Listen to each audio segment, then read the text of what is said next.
Bismillahirrahmanirrahim. So today we will move on to harbour, port, and jetty structures. So this is the third topic in BQS652. Inshallah, today we'll be covering the first part, which is harbour and ports. Yeah?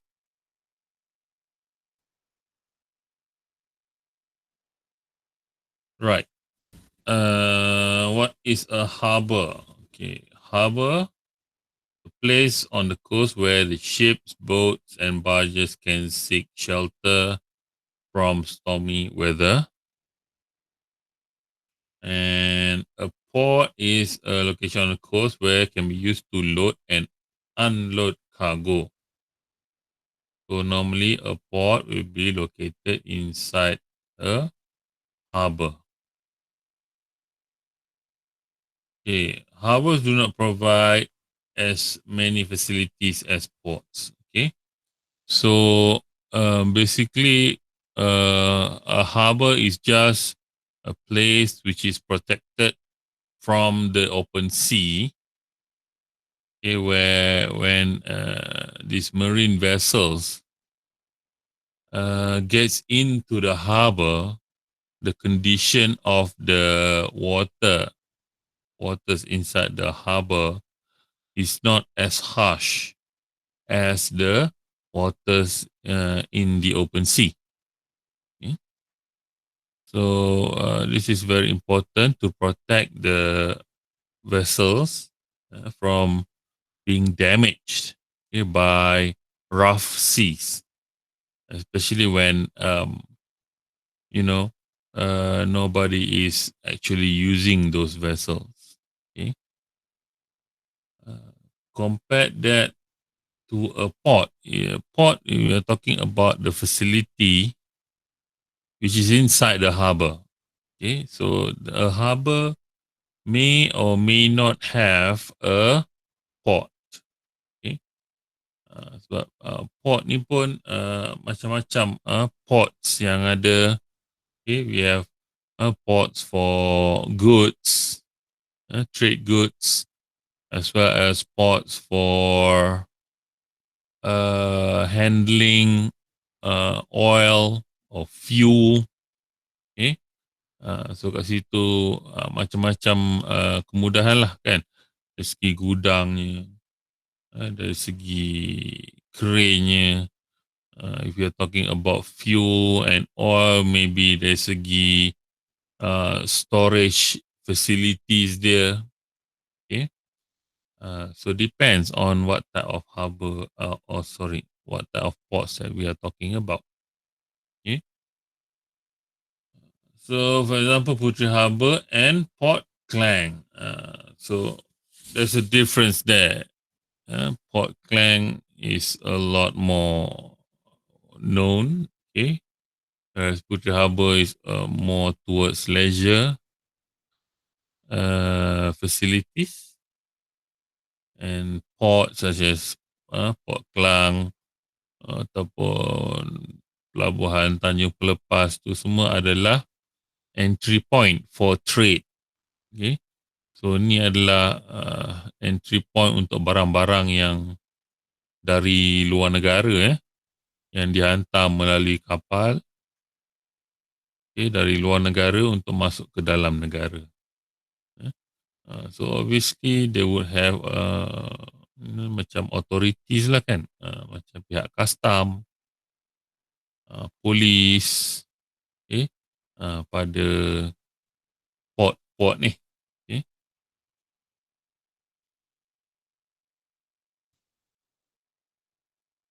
So this is a diagram lah kan.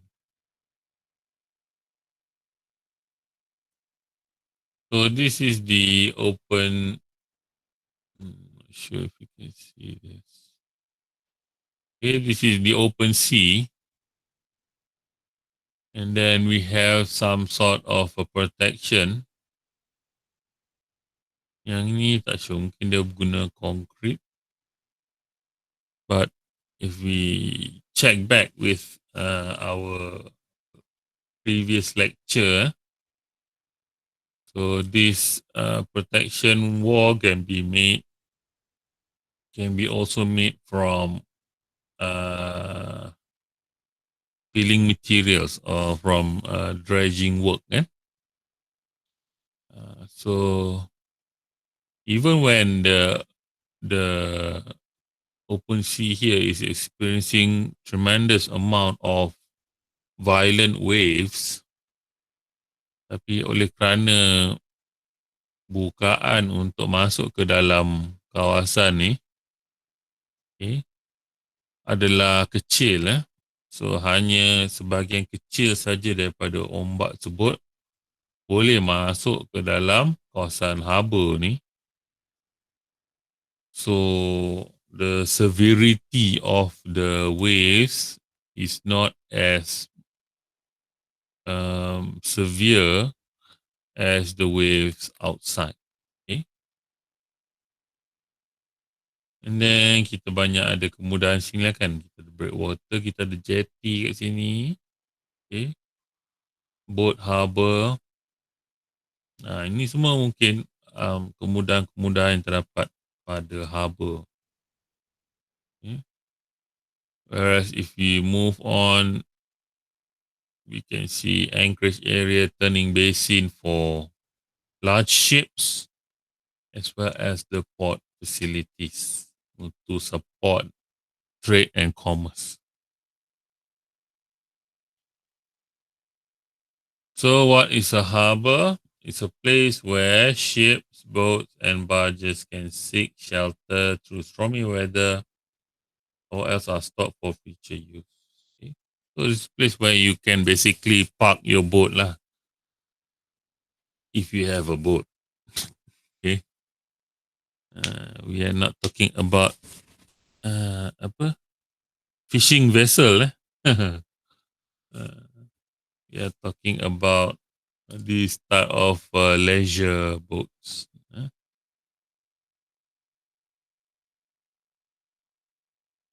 And then the classifications of harbour. We have natural, semi-natural, and artificial. So for natural harbour, it is a protected sea, okay, which is being surrounded by a natural body of land. Okay. You can see here. So there is an inlet or the entrance to the harbour is protected from storm and waves by the natural configuration of land. So it is on its own protected water. Okay. So it is located in bays, tidal estuaries, or river mouth. So for example, we have this one. Okay. So normally these are protected waters. Dia bukan lurus ya. Dia bukan straight macam tu. Kalau dia straight tu maksudnya ombak daripada laut lepas tu boleh come in. Boleh come in terus ke dalam kawasan harbour. Tapi sebab yang ini it's some kind of a river. But dia ada bend kat sini. Okay, if you can see the bend. So this part of the river or river mouth is protected. So kalau ombak tu datang daripada laut pun dia akan hanya sampai ke sini saja. Dia tak akan masuk sampai ke dalam. Okay. Dan ditambah pula dengan size of this river which is quite huge. Sangat lebar. Tengok this shape. Okay. Oh ni kapal ni kecil. Kecil tu je. Okay.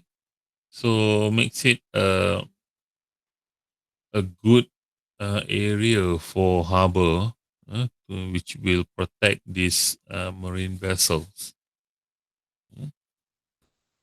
So kalau these ships are being basically parked there lah, kan, for a couple of nights, okay, nobody is operating the ships, dan sekiranya berlaku ribut di kawasan tersebut, the owner of the marine vessel tak perlu bimbang, okay, sebab kawasan tu dilindungi. So this is another configuration for a harbour di mana this body of water is surrounded by land kecuali bahagian ini saja, bahagian dia keluar masuk tu yang kecil saja. So this creates like a bay area which will not be affected as much by the choppy water from the sea.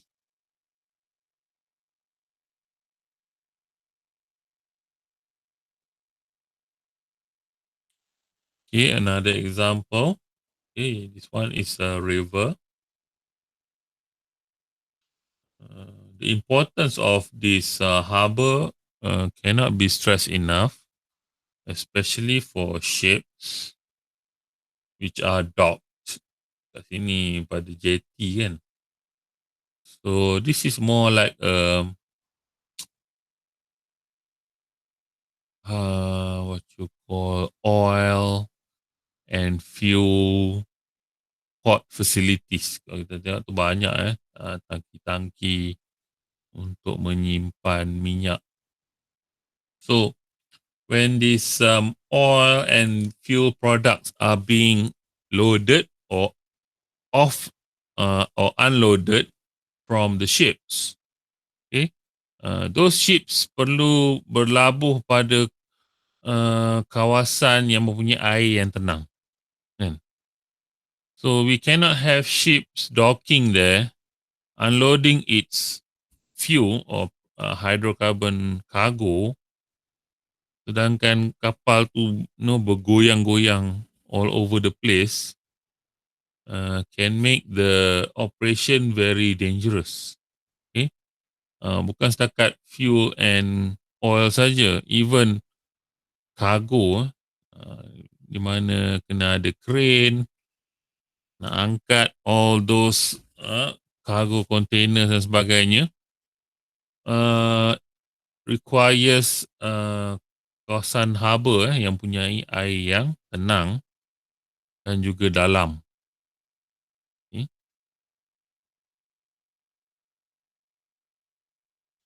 Okay, another example. Okay. Ini macam sungai tadi jugalah. Eh? So banyak kapal berlabuh sini because it is a protected harbour. And then we have the semi-natural harbour. So it's an inlet or a river sheltered on two sides by headlands. So it requires artificial protection such as breakwaters only at the entrance. So ini memerlukan human intervention di mana especially kat bahagian entrance tu kena buat breakwater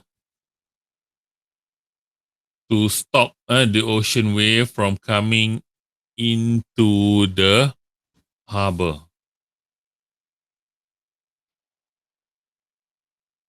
Okay, contoh macam ni lah kan. This is macam man-made harbour. Masalahnya bukan kat sini, masalahnya kat sini. Yang sini. You can see this line here. Okay, that is the breakwater. So kapal yang nak masuk ke dalam harbour ni dia kena go around this breakwater to get into the harbour. So with this breakwater, the big waves from the ocean will be stopped from entering the waters inside the harbour area.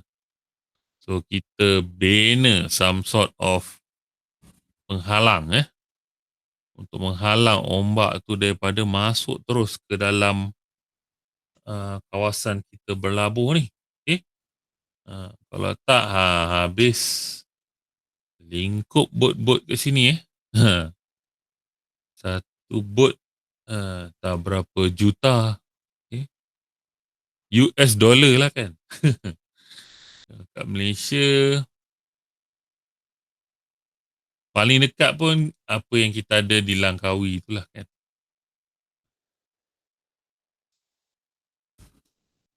Next is the artificial harbour. Okay.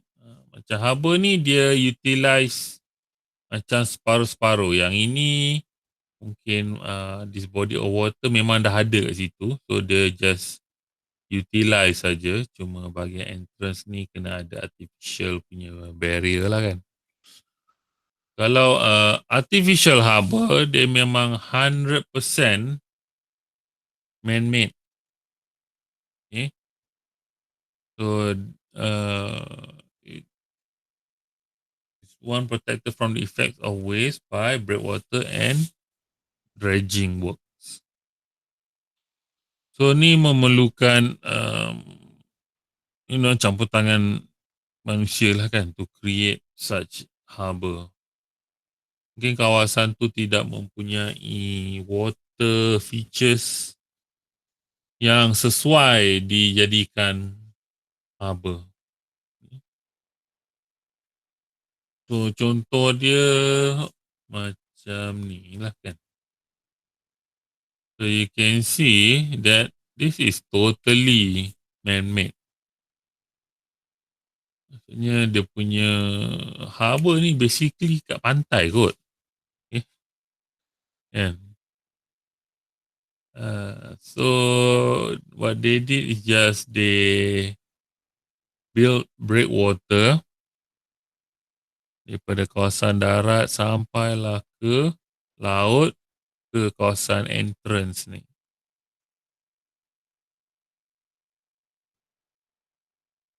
Of course, being artificial makes it this type of harbour with very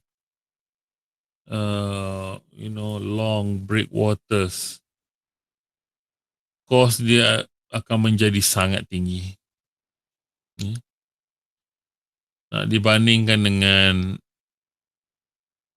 semi-artificial or even apatah lagi natural punya harbour lah kan. Kalau natural tu tak payah keluar modal lah sangat kan. Tapi kalau dah macam ni, without that breakwater memang tak ada harbour ni. Semua kapal akan terdedah kepada ombak. Alright.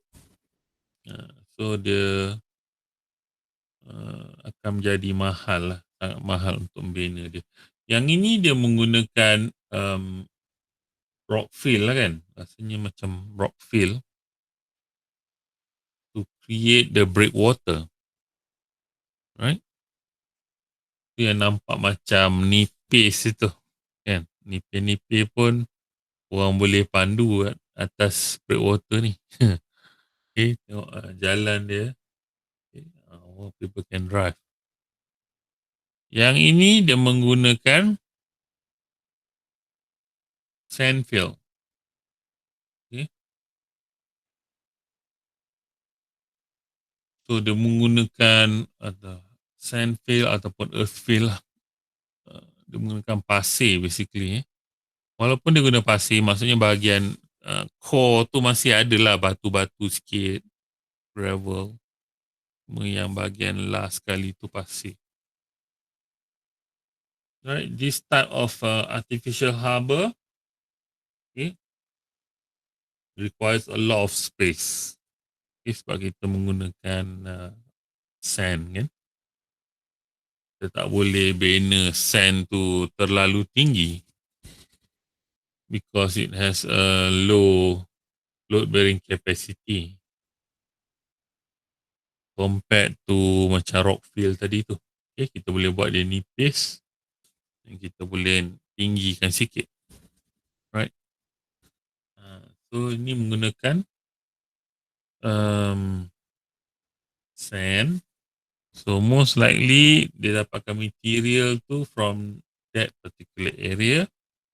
Now sand ni kita ada macam kita belajar sebelum ni lah kan.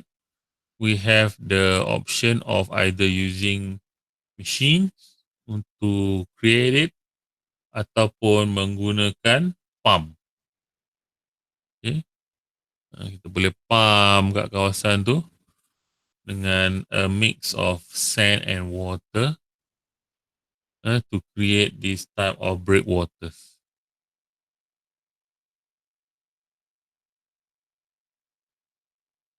Alright, so next. Classification of harbour. So, cara mudah untuk kita klasifikasikan harbour ni, tengok pada kegunaan dia lah. We have harbours of refuge. Now, this is just a harbour that boats or ships use to protect them from the sea when there is a storm coming. So we just place our boats there just for protection. And when the threat has subside, these marine vessels will leave this harbour. So because of its function, function dia macam tu, most likely harbours of refuge ni tidak mempunyai banyak facility lah. And then we have commercial harbours, facilities for transporting, loading and unloading cargo. Ini memang banyak lah facility dia. Storage sheds ataupun gudang untuk menyimpan kargo-kargo ni if it's being unloaded ataupun loaded into the ships. Good and quick repair facilities. Misalnya juga facilities untuk membaiki kapal-kapal. Okay. Itu commercial harbour, fishery harbour, constantly open for departure and arrival of fishing ship. So, kapal nelayan ni lah kan, dia orang tak boleh lah berlabuh di kawasan commercial harbour kan. Tak sesuai. So, dia mesti ada fishing harbour dia, di mana kat situ mungkin ada kemudahan sejuk beku untuk simpan ikan tu. And then mempunyai kemudahan macam tempat untuk basically menjual lah kan ikan mereka kepada public ataupun peraih. Those kind of facilities kan. Sekarang ni kalau kat Malaysia pun macam kapal-kapal perikanan Malaysia dapat subsidi dari segi minyak. So mungkin ada tempat untuk mendapatkan petrol ataupun diesel bersubsidi. Lepas tu, okay. Di mana kalau commercial harbour, most likely tak ada those kind of facilities. Military harbour, ni military punya harbour lah kan. So should accommodate naval vessel, especially military vessels. Kita tahu some of these vessels are very huge. Okay, even kapal-kapal ronda Malaysia, those are very long ships. So memerlukan harbour yang bersaiz agak besar lah. Yang famous kat sini of course pelabuhan di Lumut lah. Jadi kita ada pengkalan tentera TLDM kat situ, kat Lumut. So kapal-kapal apa semua parking kat situ. And tak silap saya, our submarine pun kat situ. And then Marina Harbour. Selalu juga dengar perkataan ni kan, Marina Harbour. So it's a harbour providing facilities for fuel, food, shower, telephone for small boat owner having temporary or permanent berth. Berth ni macam petak-petak tadi tu. Parking lot untuk kapal. Untuk boat kan. Kita panggil berth. Tapi berth ni of course lah kan, berbayar lah kan. Unless marina tu dia punya, tak payah bayar lah kan. Dia orang lain, dia nak dock their boats into that space, kena bayar pada pentadbiran harbour tu. So this Marina Harbour facility dia lebih banyak to cater a lot of different types of vessels as well as different customers. Okay. Dia macam untuk public lah kan. So untuk public ni macam-macam lah kemudahan yang ada. Kalau tidak, tak ada siapa nak berlabuh kat harbour tu lah kalau teruk sangat kan, facility tak ada. Okay. So dia kena macam attract a lot more customers. Okay, marine customers.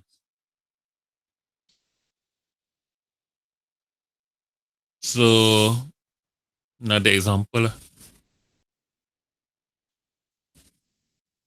So you see how this harbour is being protected kan. Laut tu kat situ. Kan? Tapi nak masuk dia jauh musing. Okay.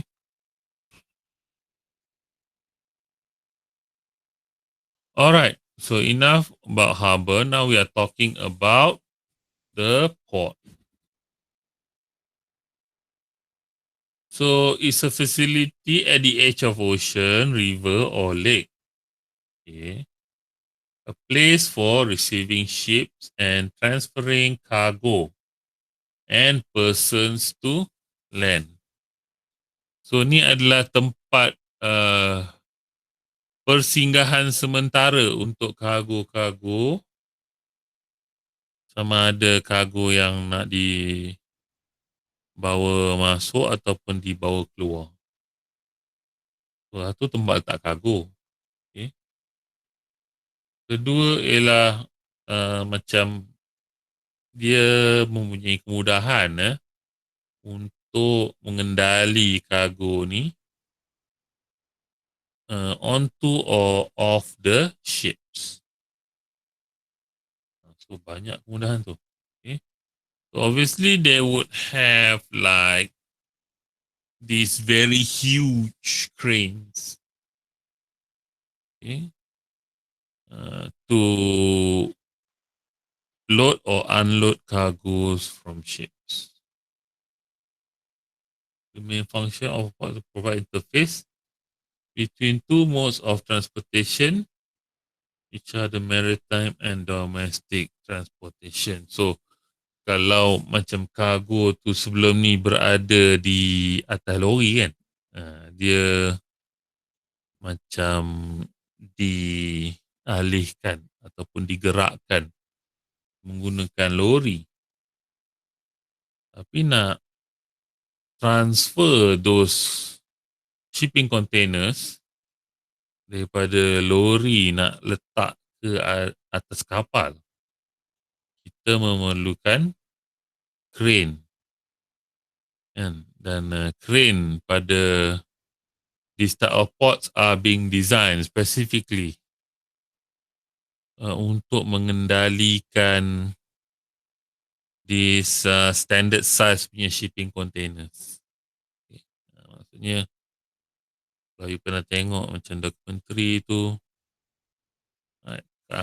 dia punya lori tu parking kat bawah tu, and then the crane punya grabber tu akan terus turun and then grab the shipping container and then angkat, letakkan ke dalam kapal. Okay. So sini macam mobile crane tak pakai lah kan. Walaupun mobile crane sejenis crane, tapi it's not being designed for that purpose. Okay. Mungkin dia boleh angkat shipping container tu, tapi it may not have the reach. Okay. Ataupun it is not as efficient as the cranes at the cargo port. So machine ataupun this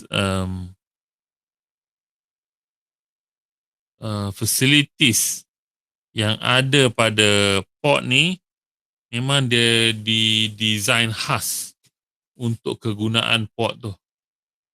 So dia mempunyai tahap kecekapan yang tinggi. Okay. Sebab kita nak letakkan kargo tu pada kapal tu, kan bukan 2-3 biji shipping container. Okay. Beratus-ratus shipping container perlu diletakkan, disusun dengan elok pada cargo ship tu kan, pada with record time, dengan cepat. Sebab kita ada kapal-kapal yang lain sedang menunggu kan. So kena load dengan unload tu cepat. And kat Malaysia, cargo ports yang famous, of course, Pelabuhan Kelang, kalau kat Johor, kita ada PTP, Pelabuhan Tanjung Pelepas, kat Penang pun ada. Yeah. Tapi yang dekat kita yang paling efisien ialah Singapore Harbour lah. Singapore Port. Singapore can survive dengan mengendalikan kargo saja. Okay. Dan yang paling besar sekali kat dunia, where is it? Kita ada di Hong Kong and Rotterdam Port. Okay. Ni level dunia punya kecekapan.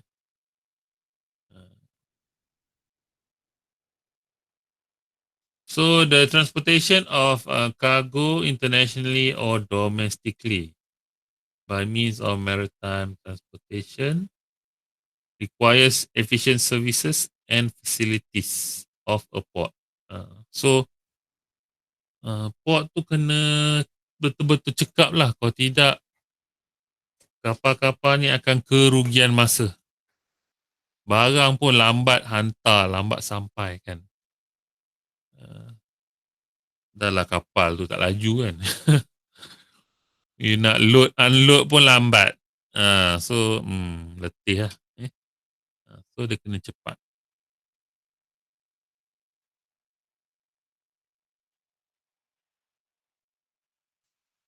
So a port may have warehouses for storage of goods and system, such as facilities for relaying goods inland. So kena ada warehouse yang bersesuaian dengan kargo. Kalau barang tu macam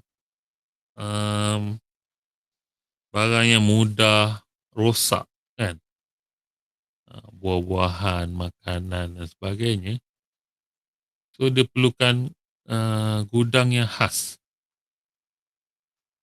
Kan? Do you know Malaysia still import 25% of its food products? Kita mengimport makanan, negara pengimport makanan. we are not self-reliant yet. So, kemudahan di pelabuhan ni kena able to deal with those kind of goods. Tu tak kira lagi barang-barang yang perlu diperiksa oleh pihak berkuasa, kan. So those type of what you call warehouses, these are special warehouses di mana tahap security dia tinggi sikit. Yeah? And then port consists of marine structures such as quay, wharf, docks, jetties, turning basin, pier, slip, with crane or ram to support the main function of a port. So sebenarnya macam-macam kemudahan yang ada pada port ni, ataupun pelabuhan. And insyaAllah we go through them lah. If not, this one maybe in the next lecture.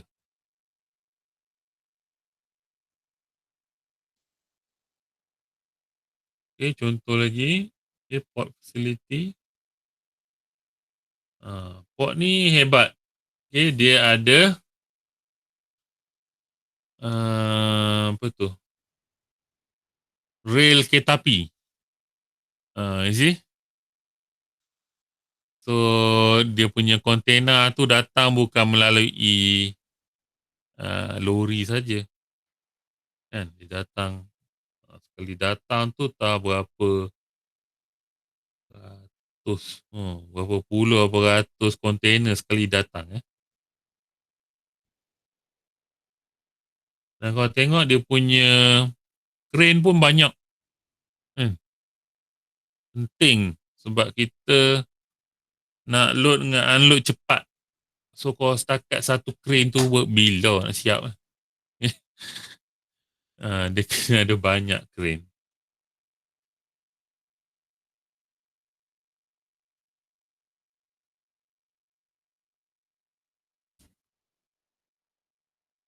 Okay. Wharf or quay. Benda wharf. It's a structure on the shore of a harbour where ships may dock to load and unload cargo or passengers. So apa yang ada pada wharf, one or more berth, mooring location, tempat parking lah. And may also include piers, warehouses and other facilities. Wharf commonly comprises of fixed platform, often on piling. Dia ada macam platform, macam jetty lah. Commercial ports may have warehouses that serve as interim storage areas, since the typical objective is to unload and reload vessel as quickly as possible. Where capacity is sufficient, a single wharf with a single berth constructed along the land adjacent to the water is normally used. And if you need more capacity, a single wharf with multiple berths. Okay, satu je wharf tapi banyak berth, maksudnya banyak kapal boleh berlabuh lah. So will be constructed, sometimes projecting into the water, maksudnya dia punya berth tu panjang sampai ke boleh sampai ke tengah lah kan of that pelabuhan. A pier raised over the water rather than within it, commonly used for cases where weight or volume of cargoes will be low. So ni contoh lah. Yang ni special one lah untuk kapal yang bawa kargo yang boleh dipam masuk ataupun keluar. Ni apa kargo-kargo yang dia bawa secara pukal. Dia tidak gunakan shipping container, kan? Tak sepisinya minyak saja. Macam contoh gandum, kan? So gandum dibawa ke Malaysia ni bukan dalam paket-paket bungkus tu. Okay. Itu bila dah sampai Malaysia, dia proses, kan? Kadang-kadang gandum yang dihantar tu pun, bukan kadang biasa, memang pun. Gandum yang dihantar tu is unprocessed. Kan? Memang biji rin gandum tu sendiri. So that dia tahan lebih lama ketika transport. Kan? So bila gandum tu sampai kat katakan Malaysia, so dia akan di pump dan disimpan, and then dibawa keluar sampai Malaysia, dihantar ke kilang untuk diproses lah jadi gandum putih kita sekarang ni, kan?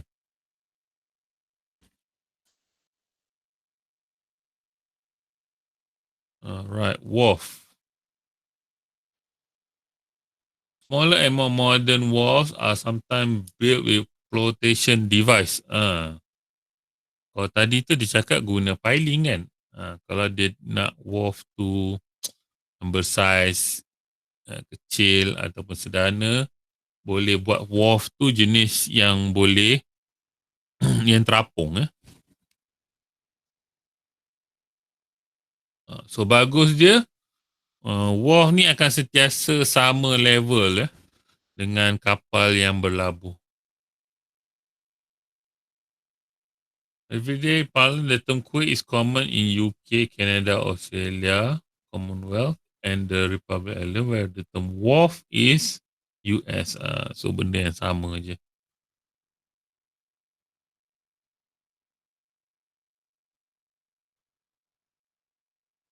Okay, so the wharf is located here lah. So this is the cross section of the wharf structure. Kat sini kita ada the body of water lah, kan. And then the body of water, kita ada ship pile. Ship pile, okay, being driven into the bed, seabed. Yang ini fender system.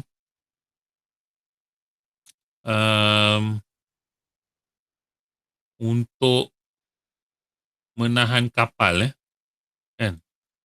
Kapal yang berlabuh di tepi tu, dia bukan duduk diam kat situ je. Okay.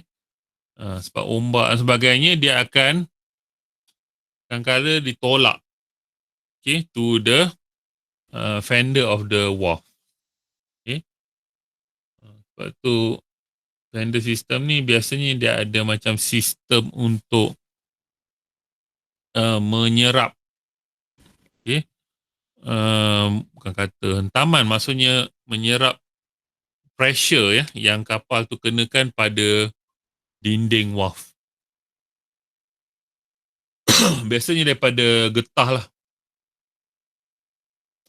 Okay, blocks, very thick and hard block of rubber. And then kadang-kadang pun dia letak macam kat tepi ni, dia letak tayar, suka letak tayar kat situ, gantung tepi tu, kan, supaya dia boleh menyerap pressure daripada kapal tu. And then kita ada piling. Okay, pavement, backfill dan sebagainya. Kadang-kadang piling tu pun dia bukan menegak macam ni. Dia ada macam raking pile juga yang sengit, kan. Sebab pressure daripada kapal tu, okay, bukan bila kapal tu parking, dia himpit wharf tu, tekanan tu bukan dari atas ke bawah, dia daripada tepi. So sometimes they will put raking pile.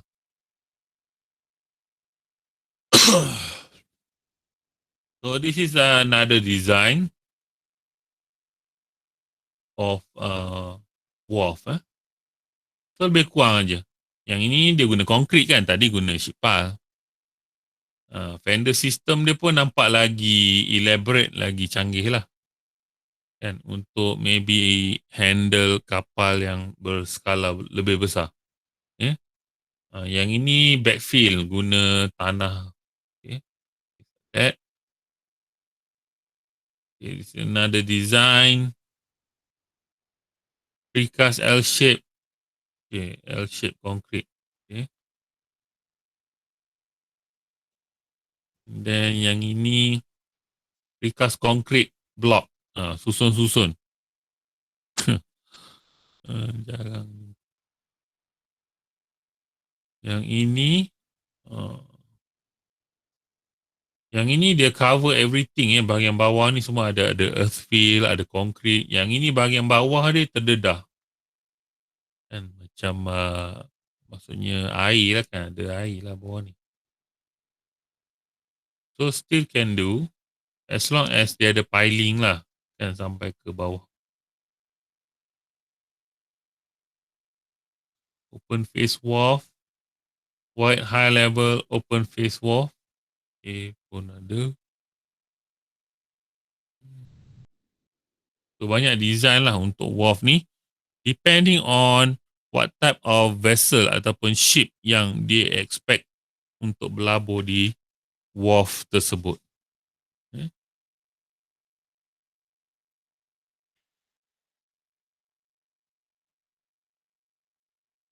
So kat terminal Port USA, so you can see here, 2, 3 kapal kontena besar ni sedang berlabuh. So sepanjang ni, sepanjang sini ni, okay, is the wharf. Ini kan, where kawasan di mana which is possible for the ships to moor ataupun untuk berlabuh kat situ, dia akan bina, okay, the wharf. Okay, next ialah docks. Enclosed area of water used for loading, unloading, building or repairing ships.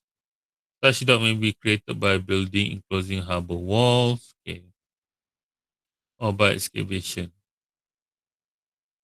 Kita ada dry dock, floating dry dock and wet dock.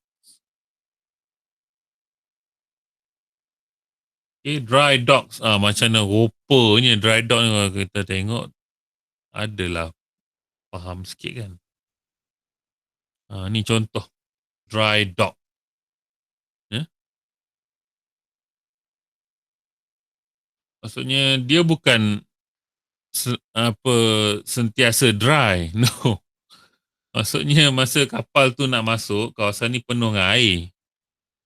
So, bila kapal tu dah masuk untuk kerja-kerja pembaikan lah kan, dia akan tutup gate kat depan tu, and then dia akan pump keluar air. Kan? So that orang yang nak merepair tu boleh nampak bahagian bawah kapal ni, okay, untuk diperbaiki kan. So a dry dock is another variant which with dock gates. Kena dah ada gate tu. Gate tu dia macam kedap air lah kan.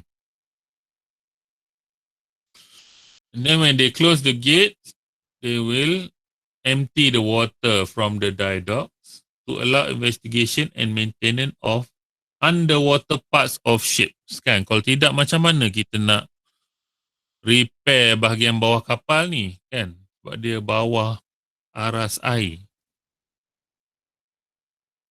So a dry dock is a narrow basin or vessel that can be flooded to allow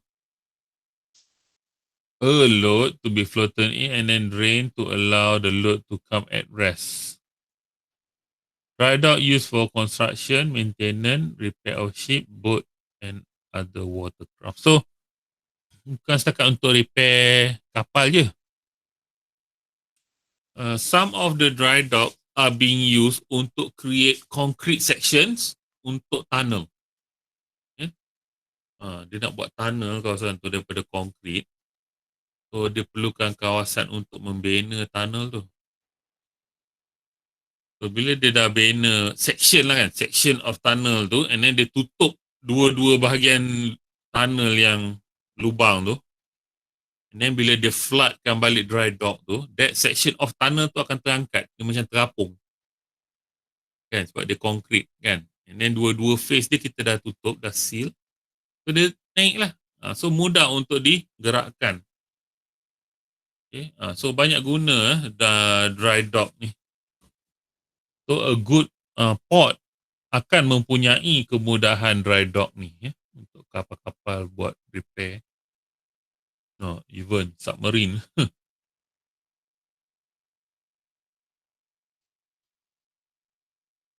Okay, a floating dry dock.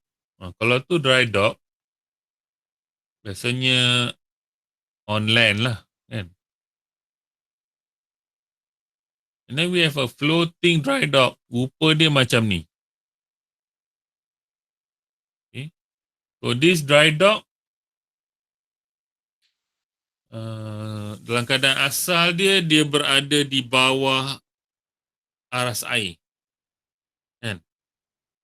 Dia di bawah, and then kapal tu masuk, and then dry dock ni dia akan naik ke atas. Pelan-pelan dia akan angkat kapal tu ke atas. Okay.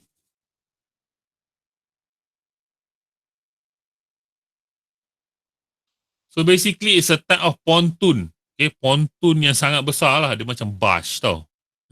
Hmm? Tapi barge ni size dia sangat besar. Dan dia boleh ditenggelamkan. And then dia boleh dinaikkan. Pontoon for dry docking ship possessing floodable buoyancy chambers and a U-shaped cross-section. Kan kalau kita tengok bentuk dia pun, kan macam ni kan. Ni macam bentuk U lah kan. Dia bentuk U.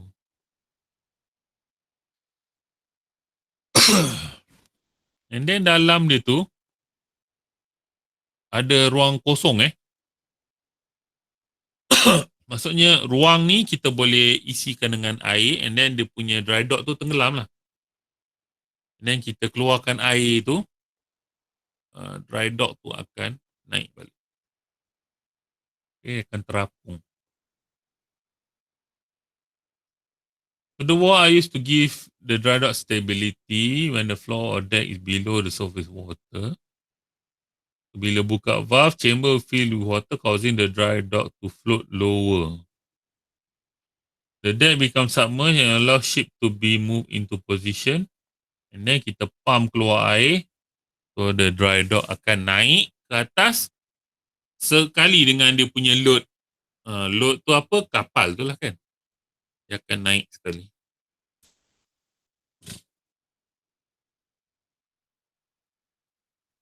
So dry dock ni bukan saja digunakan untuk kerja-kerja repair.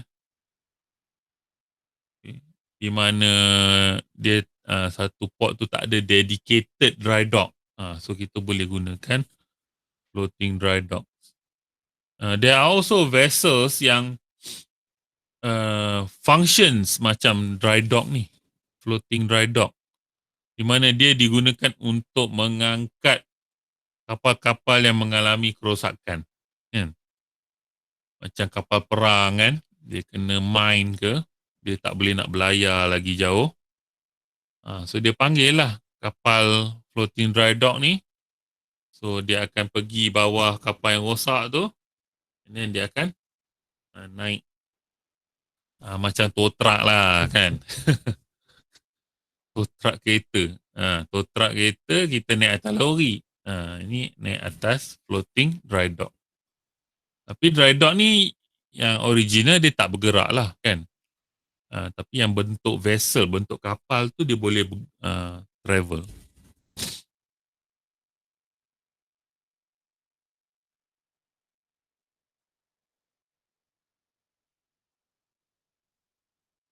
So fungsi dia sama untuk membuat kerja-kerja pembaikan terhadap bahagian kapal yang berada di bawah aras air.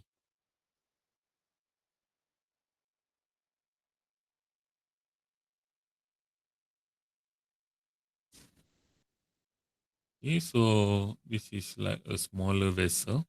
Tapi yang ini memang besar sungguh lah. Dia boleh muatkan satu ferry. Huh, memang besar lah. Yang ini kecil sikit. Next ialah wet dock. Impounded dock. Variant in by which the water is impounded by the dock gates or by a lock, allowing ships to remain afloat at low tide in places which have high tides.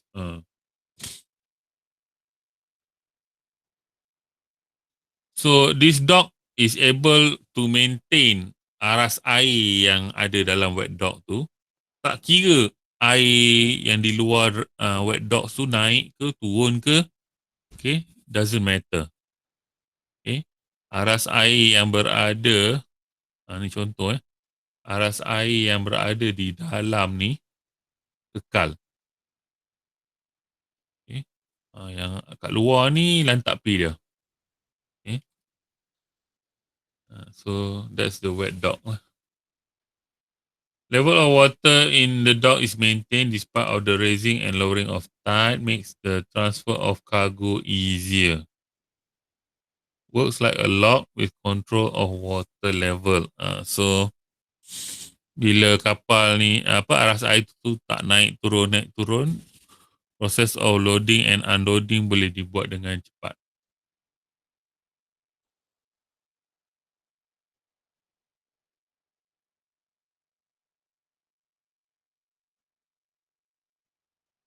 So kenapa nak buat macam tu?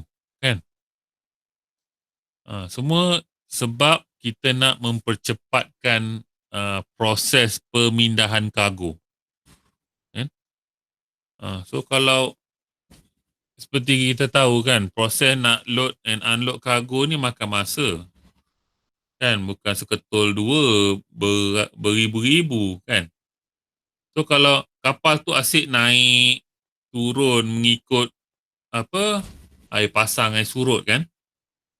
Operator container tu kena adjust dari segi panjang kabel dia tu. Kan?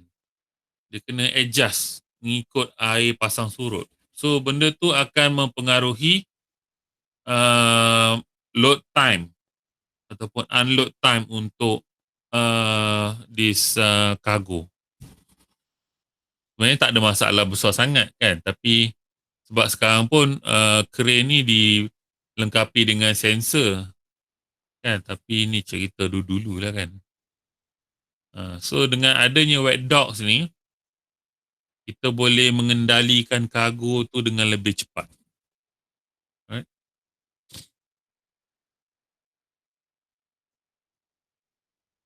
So ni contoh dia. Obviously not being used today untuk mengendalikan kapal-kapal yang besar lah kan. Kapal kecil.